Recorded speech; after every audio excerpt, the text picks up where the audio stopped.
Hello, everybody. My name is Craig Arenti, and I'll be your host today for the world's greatest podcast. And I am so happy to welcome our guest for the show today.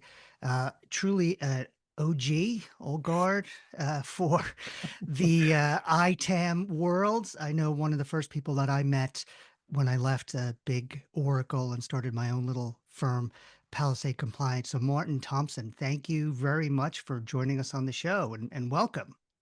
You're welcome. Thank you for having me. I mean, world's greatest podcast. It's quite intimidating. Well, you have to be the world's greatest podcast guest today. So no pressure. That's that's the level. Anything below that, and Feel the then pressure. we have to be like, the average podcast, the world's most average podcast. So we don't want that for today.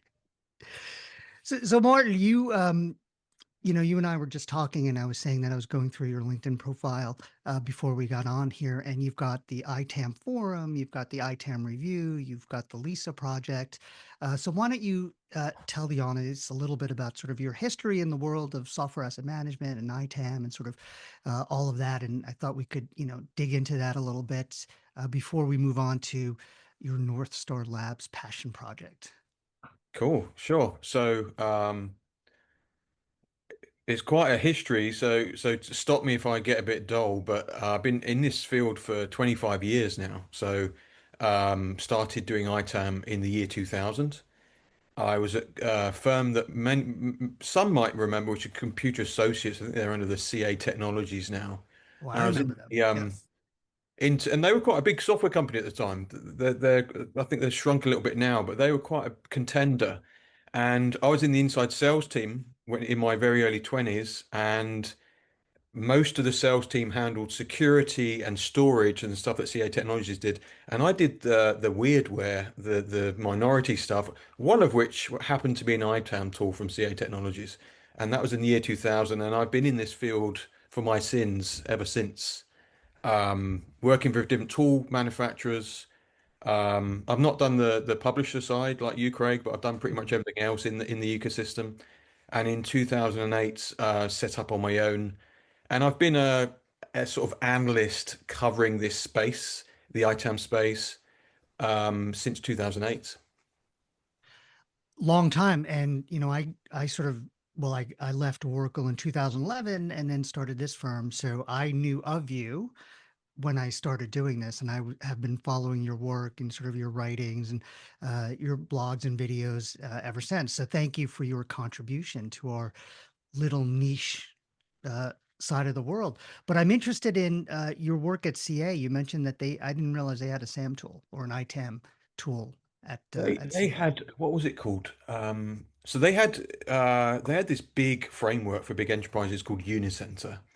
Mhm. And then they sort of commercialized that into little box products, like ArcServe, and the asset one was called AIMIT, I think, asset management. So it wasn't anything like a Flexera or a ServiceNow or anything like that, or a Snow. It was more like a asset register, Mhm. doing a bit of discovery, and it was actually pretty cool.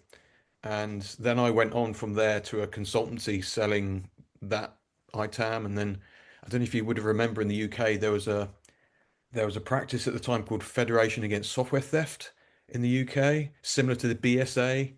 And I'm not familiar. I know the BS. I do know the BSA, but I'm not familiar with the UK version. yeah, and even the BSA seems to have dropped off the radar these days. But the BSA and FAST used to be like the red hot poker of the industry, saying you must buy your licenses and you must do Right. this, and they've sort of drifted away these days. I just went to a conference in DC 2 or 3 weeks ago, sponsored by the BSA.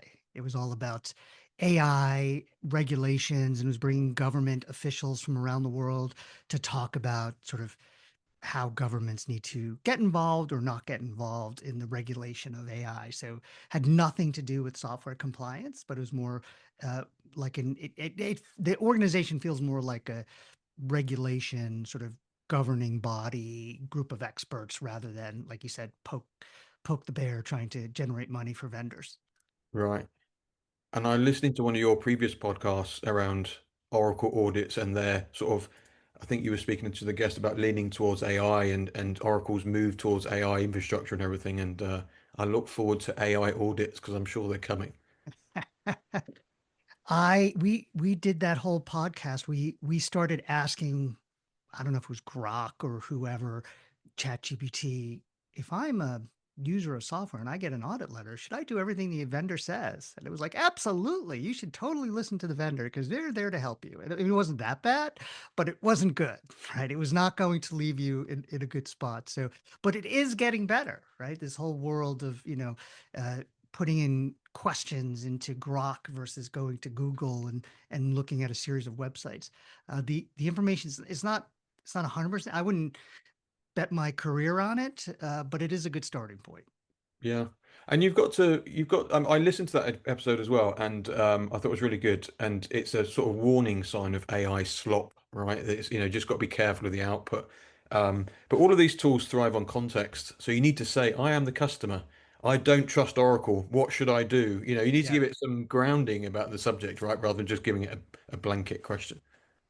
that's true. So prompt engineering will be very key in the future for those of you in university as you're studying. Make sure you're going, I want to write this essay as if I didn't use you. Yeah. So what besides AI, because we talk about AI and on every episode, and I'm happy to do that. What else is hot or new in the world of ITAM or software asset management? What are your um, the people you work with? What are they talking about? What are you seeing vendors do? So we've just done a member survey. So one of the hats I wear is I lead an organization called the ITAM Forum. It's a not-for-profit member organization serving people in the ITAM space. And we've recently polled them to say, where's your priorities? What's keeping you up at night? Where do you see the focus of the industry? And no surprise, really, cloud um, operations, so spend, compliance, Mhm. so forth, right up there. How the industry works with FinOps is a challenge. It's like we've got this up and coming practice around cloud optimization, cloud economics, and how does traditional ITAM work with this new dynamic industry? That's and ITAM Forum is working closely with the FinOps Foundation to build those bridges. Um, SaaS is hot. Um, Amount of sprawl going into sprawl into SaaS, sorry, is very hot. And people are looking at not just AI but automation. How do I have not got any more staff? I'm not likely to get more staff. How Yes. can I automate things to do more with the same team, basically? And another key concern at the moment is data quality.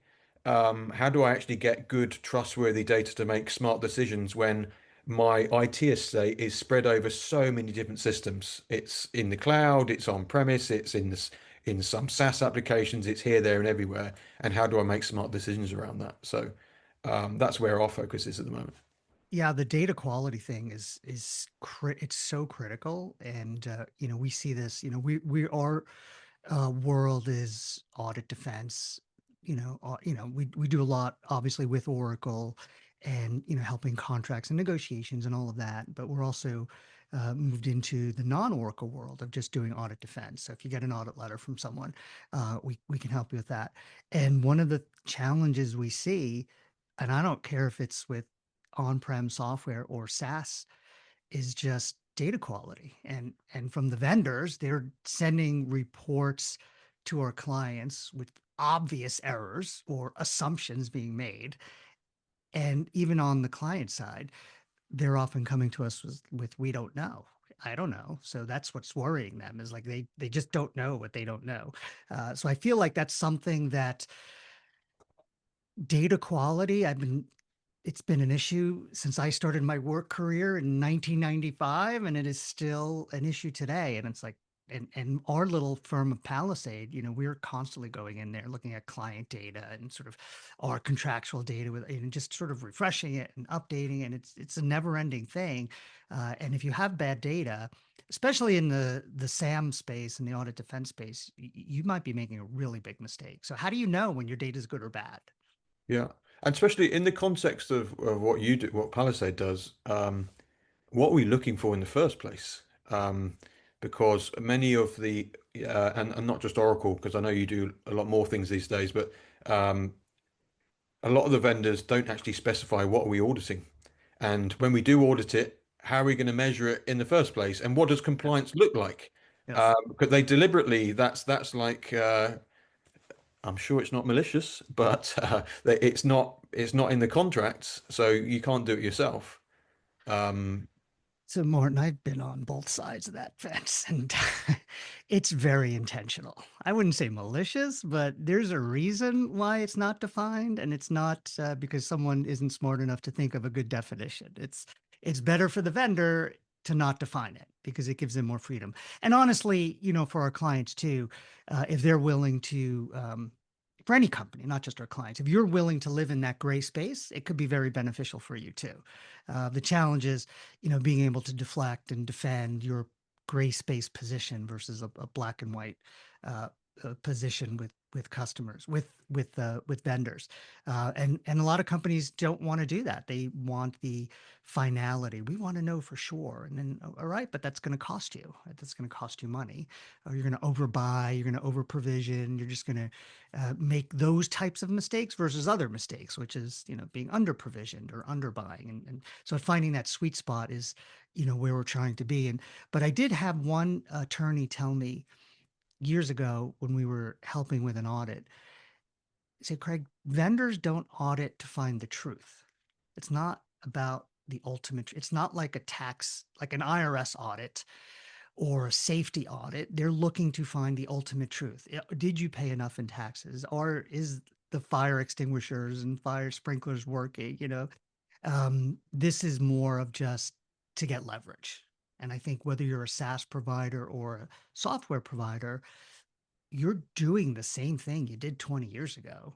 It's just, okay, it's not on-prem anymore. It's in the cloud. It's, SaaS. So we've seen SaaS audits. We've seen, on-prem audits. I think the SaaS providers have learned a lot. Well, a lot of them started out as software vendors. So they've just sort of taken those practices with them and their journey to the cloud.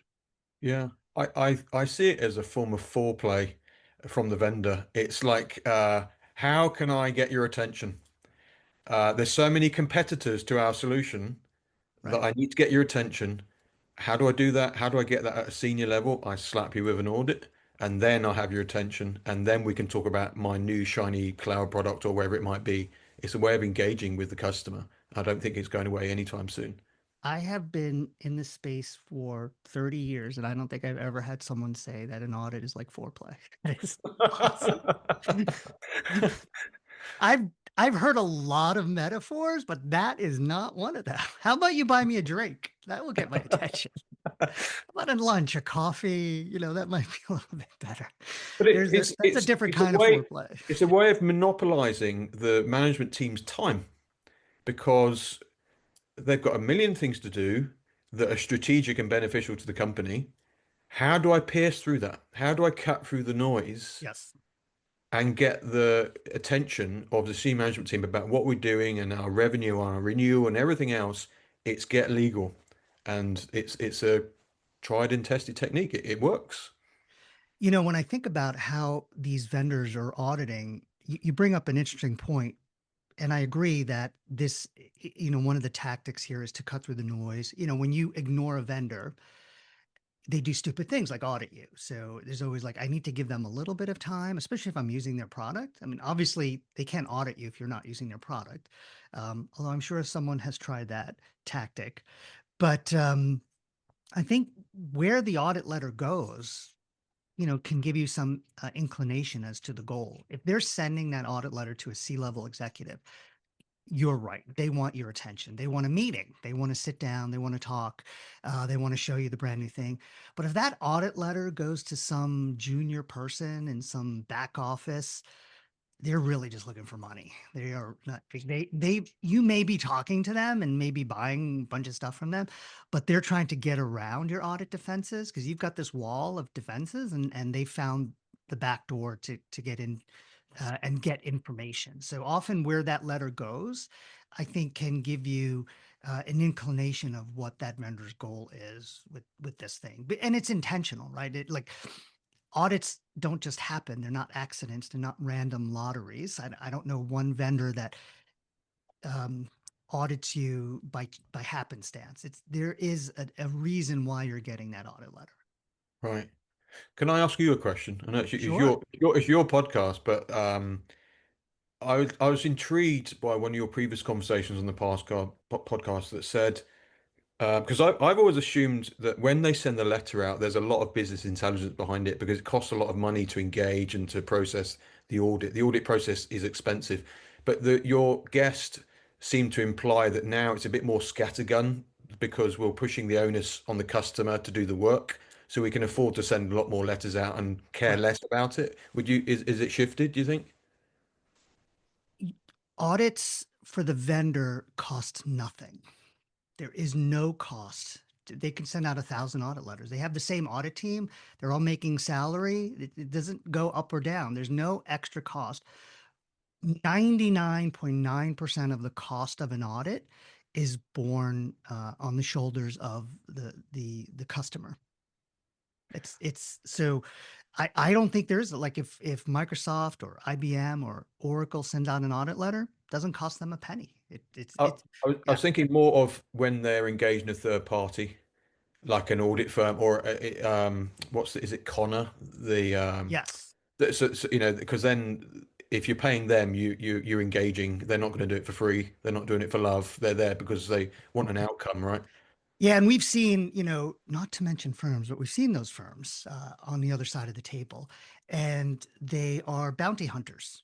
So I don't know the commercial relationships that those types of firms, and it's not just Connor, but it's Deloitte and KPMG and all those firms, where big software vendors, SaaS vendors hire someone else to go do their dirty work, let's say. And, they're commercial, like, hey, I'll do 100 audits and I'll get 10% of what I keep. I don't know what that relationship is, but you do know. Uh, and I've seen these vendors say, well, we've hired a third party and they're independent. And I'm like hell they are. Like, just like I'm independent, right? No, I'm an advocate for my customer, not this. I'm independent from the vendor, but I'm advocating for my client. So, yeah, I'm sure there is a cost to that, but I'm sure if I'm pick a name, if I'm SAP, or I think Red Hat is the one that is, or Red Hat is using Connor, or Broadcom is Broadcom. one of those. Broadcom is using Connor. That's probably where we've seen them. I'm sure there's a commercial relationship there where the more a firm brings in, the more they get paid. So these audits are, like I said, they're so cheap, and they're so the reason companies audit is because it works, right? Well, The you ROI on audits. if you were to give them the benefit of the doubt, you would say even if they weren't getting incentivized for doing it, they're certainly going to get more work from that publisher if they deliver a return, right? So well done that on that last tranche. Yeah. Have another load. Listen, if Broadcom hired Palisade to do audits, which they won't, um, and we said, hey, we did 10 audits and we helped 10 customers be in compliance, we would be fired the next day. That's just the way that works. Listen, if I was at Broadcom and I brought in a firm, like, your job is to bring people into compliance, to bring in revenue. I don't know of an audit practice where one of their KPIs is, we help the customer save some money and avoid that problem. Like, it just doesn't happen. It's how many audits, how fast did you do it, how much did you spend, and how much revenue did you bring in? It's not customer satisfaction, customer loyalty. Did you move them to the new product? Did we get the intelligence we wanted? Like, that is what audit practices are all about. So I think when you are getting that audit letter and it comes from a third party, sometimes you let your guard down and say, "Oh, it's a third party. There must be independent." And that, again, that's intentional. There's a reason why some big firms do that and hire third parties. Is they don't want to get their hands dirty, and they want to be able to blame the other one or throw them under the bus, or just put whatever. Maybe I don't have budget to hire 20 people to do that, so I go to a firm and say, "Hey, can you do 100 of these?" Um, but yeah, if you're not doing the bidding of the software vendor, you're not going to get contract number two for sure. I I was could be wrong. I could be wrong. Maybe one of those firms will get on this podcast one day and tell me why I'm wrong. But I do have a hat here when people say that we're wrong, Martin. This doesn't happen in this space when it comes to that kind of thing. There's a financial incentive. I was on a call with a chap from IBM this morning, and he was describing their, I forget the acronym, but the service whereby if you don't want to be audited by IBM, you can pay some money and you'll get protected from audit as long as you feed them your data on a regular basis. And it's just if you looked at our industry from another industry, you just think I was just thinking this must seem very bizarre, the practices that happen, because to me that I have to be careful with my words, but it's what they're doing is very close to a protection racket. It's like if you pay us, we you won't get hurt, you know. See, Whereas if that's you the metaphor I've definitely heard over the years. It is the mafia, it's the protection racket. Give us some money and we'll go away. Yeah, but whereas if they were to say that they offer that service via their partners, but also, Mr. Customer, here's how you do it yourself. You measure these metrics, you do it this way. This is what we're looking for when we come on site. This is what compliance looks like. The customer can then say, you know what, I will go with a partner because looking at what the is involved, I'm going to choose to use a partner. But they don't do that. It's just the partner only, and I think that's a little bit is limiting for the customer. It is the Wild West still. I'll, you know, just think about 2011 when I held out the Palisade shingle. There were two firms out there that I was competing with in terms of one was Belay, the guys out in Europe, and there's another company called Miro Consulting, who's based here in the States, and they're still out there. Miro is. I know Belay got bought by another firm, so um, they're doing different things, those guys. But I was shocked. Like I remember sitting down and I was like, and it wasn't a Belay thing. I was like, wait, you're a reseller for Oracle? And your website says you do Oracle audit defense. Like that was it blew my mind. Like, why would people ever do that? Like, and then I see like, sometimes vendors, again, focusing on Oracle for a second, they have whole programs where they'll go out for free and audit you. And you have to volunteer to be, and you go through like, why? Like, I mean, I don't want to say that was a stupid thing for you to do, but man, that was dumb to invite a vendor in and sort of give them this data without knowing the rules, without knowing how they're going to process it, without knowing the answer. Like you never give information to anyone if you don't know the answer. Like waiting for a vendor to give you an answer, are you in compliance, is like mistake number one. Like you tell the vendor. Um, so we've definitely seen some, not those companies that I mentioned, but as we've gone from, two competitors to 50 or 40, I've seen some crazy, crazy behavior where these vendor partners were feeding information back to vendors and literally sending emails. And like, if you were a law firm, and we're not a law firm, but there's ethical standards to how you do this. Like there are no sort of, you can lose your ITAM license if you do this certain thing. Like that doesn't exist in our world.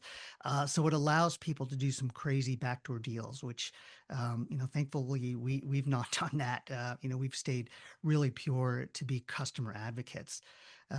So it's just and it's frustrating sometimes because you see customers or prospects make decisions and they'll go with a competitor once in a while, not often, and you're like, man, they're gonna get screwed. Like I know they're gonna get screwed. I could see it, and then eventually they come back in like a year, and you're like, I couldn't tell. I tried to tell you at the time, but so yeah, it's still the Wild West when it comes to audit defense and helping customers with these big vendors. I did a project called the Campaign for Clear Licensing a few years ago, and we were doing some lobbying in the European Union around the licensing market. And we didn't get a huge amount of traction because the European Union in particular is interested in the consumer and they want to protect the consumer rights. And Hmm. their view of big business is you're big enough and ugly enough to look after yourselves. So it's almost like sort your own, affairs out because you've got deep pockets to sort it out. And you need to remember that we are, the licensing industry is completely unregulated, really. it's nobody's overseeing it, and you have to be careful.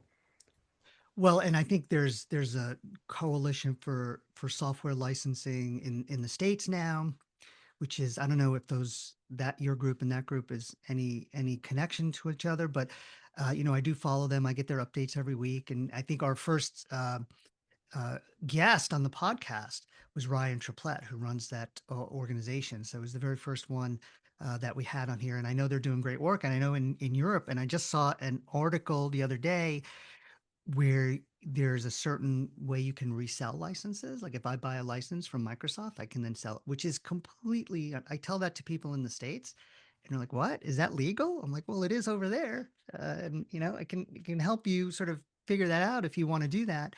But it's at least in the EU, you're focused on the consumer. Like here, it's like everybody, like forget it. There's no consumer focus. There's no sort of overarching organization that's helping businesses with this. Although there are these, think tanks and lobbying groups and things like that are trying. But it is, it's tough. It's tough. I feel if I'm in procurement or I'm in IT, I have 100 software vendors that I'm dealing with. I'm going to be out of compliance with some of them all the time. They all have Yeah. different rules, different processes, different policies, different things I don't know about. So it's just figuring out, how do I minimize the damage sometimes? There's this whole move like FinOps and license optimization, which is great. And you absolutely need to be doing that.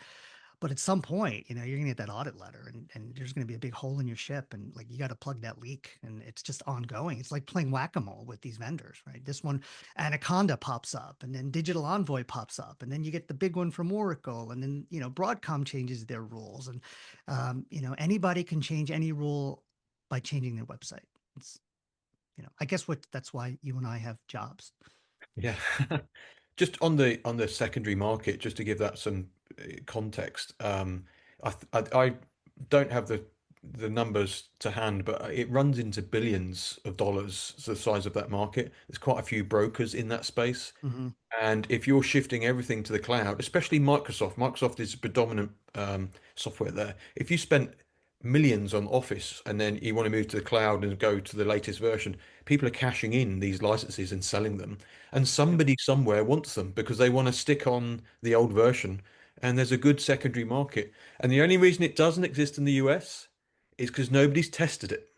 You need to put your head above Yes. the parapet, try to sell some, get roasted, and then set the precedent in the US market. That's the only reason it's not gone anywhere. That's interesting. You're absolutely right. Maybe we'll do that. Maybe we'll can yeah, I've got some old Office licenses that I can that are sitting on the shelf somewhere. And I I still have think the if I'm right, it was an Oracle ruling actually that it was somebody versus Oracle that took them on that set the precedent, and it was a customer or a partner, and they took them on and they said just like a book, I bought the book, I respect the book, I respect the copyright, but when I finish reading it, I've got the right to sell it. right. Um, which is where all this subscriptions and software assurance came from, because basically I'm going to put you on the hook for bits and pieces that are ongoing rather than selling you the IP outright. Well, and that's, definitely a shift I've seen in the last 15 years is this move away from perpetual licensing onto subscriptions. The biggest example was Java, that Oracle made that change a few years ago. I'm waiting for them to drop the next shoe on database and say, we're not selling database perpetual anymore. And we're going to move to this, subscription model. I mean, that I think would generate a lawsuit or two, but maybe that's why they're not doing it. But they've been so successful in generating billions from Java just by updating a website, which is amazing to me. I'm going to try that. I'm going to update the Palisade website and then go back to my customers and say, I have a policy that you have to give me more money. See how far that goes. So, if we could just shift gears for a second, and I want to talk Sure. about North Star Labs and what you are doing there. I know that you have, talked a little bit about not on this show but elsewhere about your journey in the education field and organizational psychology, and you've got this passion project that you're pursuing now called North Star Labs, and I think it's really fantastic. Being someone in in my 50s, so I've gone through sort of the intellectual journey, spiritual journey that you're thinking about here. So maybe you could just tell people what North Star Labs is and what you're doing there. Sure, and thank you for the opportunity. So it's been a lifelong passion project, really, ever since I was at university in my 20s, is psychology. And my particular interest is why do people do what they do? Where do they get the sense of calling from for in a particular direction? And what I love doing is, and I've built my own sort of methodology around this five-step methodology, is when you're in mid-career, and it's typically people that actually been successful. They've been successful, they've ticked all the boxes. Maybe they've had a family, maybe they've done the career, they've got 2.x kids, and they've got a nice German car, or whatever the boxes they wanted to set out to tick. And then they get this feeling of restlessness that says, actually, is this it? Is this what I'm here for? Is this what I'm supposed to be doing? And they're looking for a bit more meaning, and I love helping solve that puzzle, basically. Um, there's a ways and a means of addressing that and finding something a bit more meaningful. No, that hits home, and part of the reason for many years we just did Oracle, and just the market's changing. So just the market is forcing us to do these other things now. But definitely I've got some new energy in the last year because I get to talk about things that don't start with a O, right? I get to talk about other things. So it is for me, it's almost like starting another business, right? We just with the marketing and the research and converting clients and sort of finding clients. It is exhilarating, right? But as you know, life of an entrepreneur is like you're up here one day and then it's like, oh my God, we're all gonna die the next day. It's just no money. And there's also there's a shift that happens. And I feel privileged to be able to talk about this, by the way, on the world's greatest licensing podcast, because it's completely off the beaten track. But um, when you're in your 20s, when you come out of college or whenever you enter the workforce, your primary motive is to, find an identity for yourself, to fit in, to contribute to the company, to you know, feel part of the tribe. As you get through to your 30s and 40s, different, you don't need to align to the company so much anymore because you've got your own value system. You've been places, you've done things, you've had managers, you've had bad managers. Everyone's had a bad manager and a good manager, and you learn your own value system, and that's where all this stuff kicks in. It's actually I want to do things by my own drumbeat, and this is where these feelings come from. It's actually I want to live by my own value system, not by that of the company that I'm working for. And sometimes it's hard. My experience was, many years working for a very big company. And then I was on the outside, sort of starting my own thing.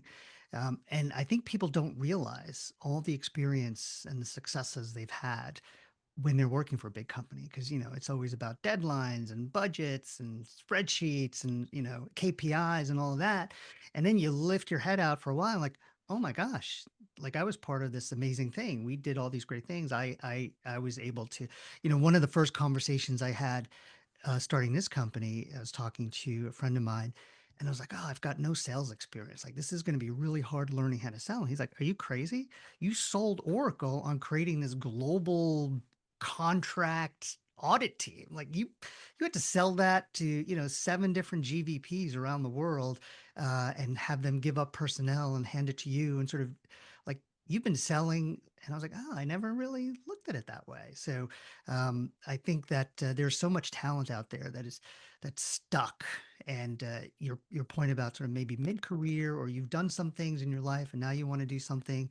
We think about entrepreneurs as like the 22-year-old who starts a company and is a billionaire, but really it's people later in life I think can add a lot more to that journey and the startup journey, and especially in a consulting phase. Like you just uh, you've seen it, so now you can help companies do it. Yeah, but the struggle is for somebody like yourself or anyone that's been successful um, is the fear is real because I'm good at what I do. Right. You're brilliant. You're world renowned for what you do around Oracle and now other vendors, and the fear of stepping into something else is real, and people really feel that. It took a lot of years for me to say another vendor's name other than Oracle. Many years. And And good people and kept good for pushing you. me. Yeah. And good for you. People kept pushing me. I was like, nah, I don't want to do it. But part of it was like, I don't really know that vendor. But you know what? Now you got a team of people, right? You rely on the people and they know. Like I've never personally done an audit helping a client with Anaconda, but we have people who've done that. Like they're amazing, and so you have to trust them that they're going to provide the same service around those random vendors. So it's yeah. So, but I love the idea of starting your own business. Or is this your third sort of entrepreneurial? Like how many have you? Oh my, I only talk about the ones that succeeded. But yeah, I've got four companies at the moment. But part of this as well is knowing yourself and knowing what you're good at. And I love the blank sheet of paper, let's start something from scratch. And other people are better at other things. And part of that, when you're looking for something mid-career, is actually knowing yourself, knowing what your strengths are Mhm. and getting real perspective on those. Like your friend has told you about your sales experience, to have validation of that, and it really opens up your options. Another talent I've learned I've had is vengeance. I love destroying my competitors and sort of bringing them down. I don't know if that's a good thing in entrepreneurial, but I think you do need to have sort of a competitive spirit. You have to want to win, whether it's you want to win for your clients or you want your clients to win. There is that element of you're always in competition, whether it's with yourself or the vendor or the inertia that is helping these people get through. I definitely see the business world is very, very competitive. Even especially the consulting world. Like product is one thing. Like we have a product that you can use, but consulting, someone comes to you, Martin, they need to trust that I'm in this crisis career position and I need to make some big decisions. They need to really be able to trust you. And I think, your work over the years, and again, like I said before, I've been following it for years and we've talked many times. I just think you have that level of credibility. So I have to how are you finding clients? Is this sort of early stages? I mean, Is where this are for you? North Yeah, Star Labs? yeah, yeah, yeah. Just from I'm doing a bit of social media Mhm. and just through word of mouth, really. I'm just starting out and very much enjoying the process. If Um, if someone wanted to, connect with you for that project or any of your projects, what's the best way for them to? LinkedIn is good, and hopefully we can use my LinkedIn profile with this podcast, or go to northstarlabs.co.uk and be pleased to have a chat with you. That's awesome. And I definitely recommend it.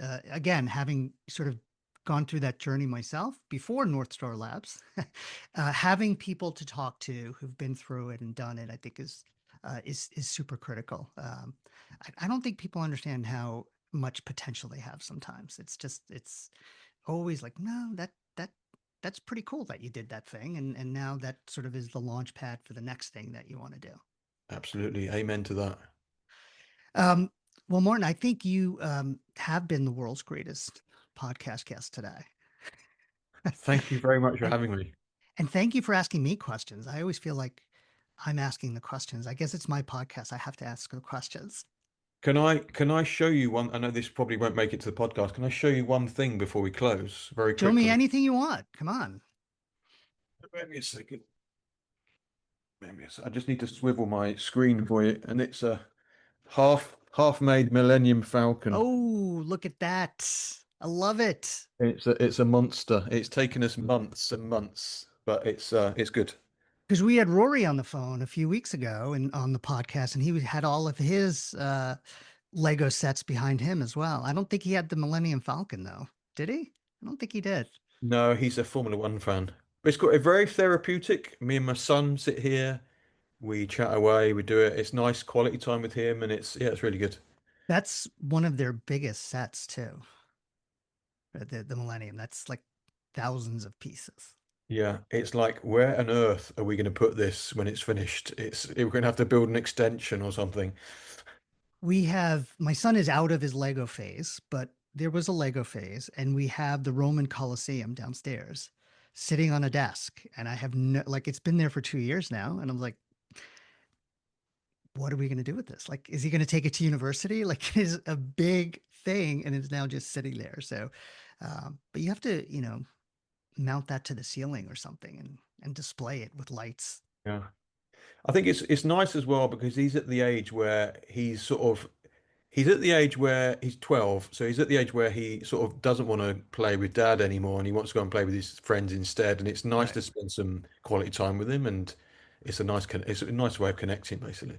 That the Lego hours in front of Legos and puzzles. Yes, that is some good dad son time for sure. Absolutely. Awesome. Well, Martin, thank you again for being a guest. And if anybody wants to reach out to Martin about ITAM Forum, Lisa, all of that, please connect on LinkedIn. You can connect with me, and I'll bring you guys together if you like. And thank you, Martin, and thank you everybody for joining us on the world's greatest licensing podcast.